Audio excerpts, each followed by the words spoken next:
আমাদের আজকের মতো ঘোরা কমপ্লিট। কি হচ্ছে?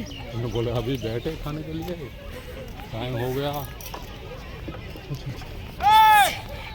ওই যে ব্ল্যাক কালারের সিকিউরিটি দাদা কিন্তু আমাদের না সরি সবাইকেই আর কি বাঁশি বাজিয়ে সজাগ করে দিচ্ছে যে এবার যেন সবাই 4:30 বাজে গেটের এন্ট্রান্সের দিকে যায়। কেন অনেকটা আরে আমরা যেদিকে এন্ট্রান্স করেছিলাম সেই দিকে সেইদিকেই আউট।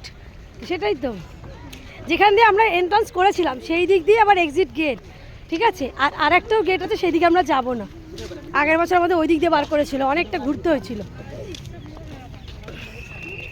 তো এখন আমরা তাড়াতাড়ি করেই দেখো। আরটা আমার মেয়ে কোথায় গেল? আমার মেয়ে কোথায় গেল? চটি খুলে যায় খালি আমার প্রিন্সেস। তো আমরা এখন জলদি জলদি করে হাঁটছি, জলদি জলদি করে আমরা এখন বাড়ির পথে হাঁটবো। কি হচ্ছে? তো এখানে কিন্তু এই টোটো গাড়িরও অ্যাভেলেবেল আছে, যারা হাঁটতে পারো না তারা এখানে গাড়িতে করেও পুরো ব্যাপারটা ঘুরতে পারবে।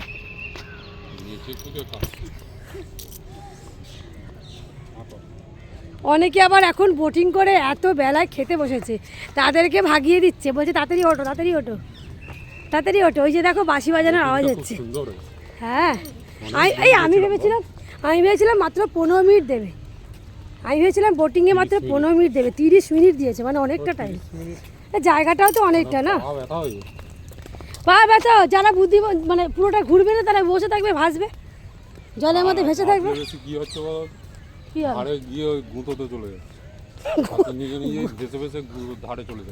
গুতোচ্ছে, ওখান থেকে ঘোরানো যাচ্ছে না, আমার ব্যাকে মারতে হচ্ছে।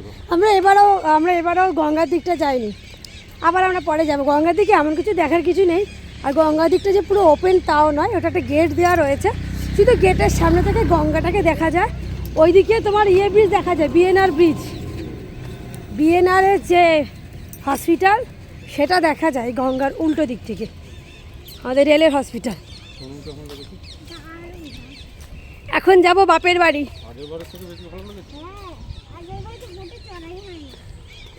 আগের বারে বোট চার্টিং হয়েছিল কিন্তু আমরা চটিনি, আমরা ওইখান দিয়ে যখন যাচ্ছি অলরেডি বেলা হয়ে গেছিলো। আর হচ্ছে ওখানে মানে অনেক লোকের ভিড়ও ছিল। তো এবারে যাই হোক সেইটা পূরণ হয়ে গেছে, তোমরাও যেতে পারো।